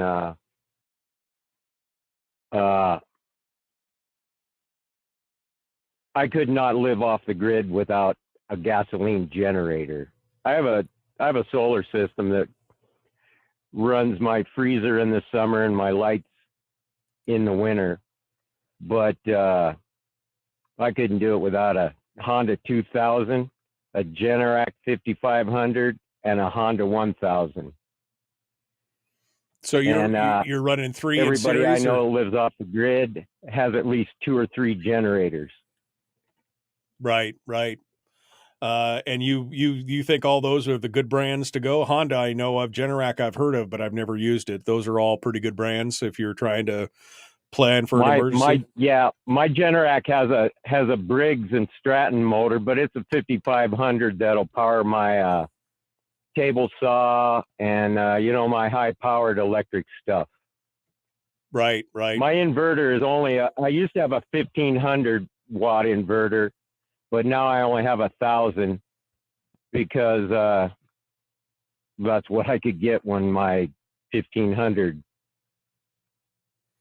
took a dump on me. Okay. But I used to deal with ACS, and I've been going to the place across from the movie house there on Airport Way. And I'm not sure, the whole deal there with any of them, but batteries are the weak point. Yeah. No. The lithium battery is way expensive, but they can't freeze. They can't get cold. So that won't work for me. What I use is AGM batteries, and they're deep cycle AGM batteries. And I like that because they're maintenance free, and I just live in a small cabin and I have them inside here. Right. As long as you keep them warm. I also have a shop. Yeah. I think that's the important part. Steve, I appreciate it. I'm sorry. I got to go. I got one more line on hold. We'll take that one off the air, but we are out of time for today. I was unexpected. A What If Wednesday. Surprise! We will see you guys tomorrow. Shelley Hughes will be our guest. The Michael Duke Show. Common Sense Radio.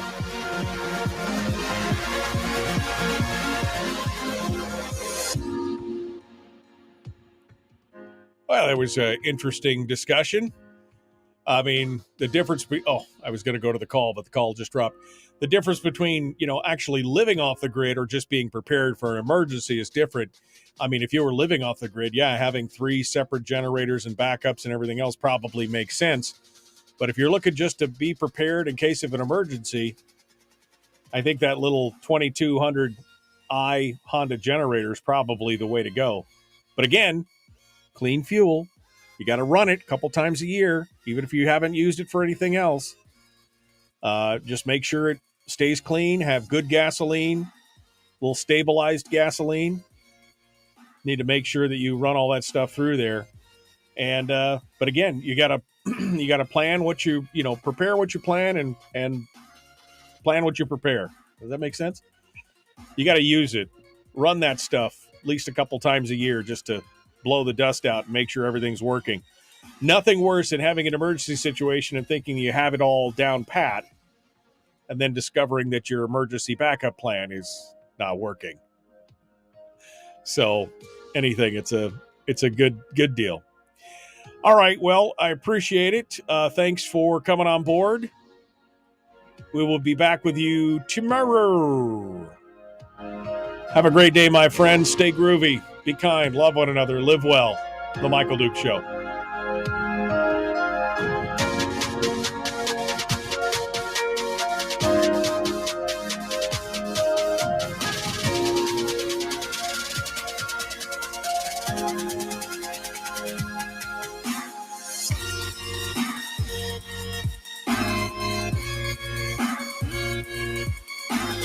Goodbye.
We've shed our terrestrial radio skin, and now we are slimy lizard internet people. It's the Michael Duke Show.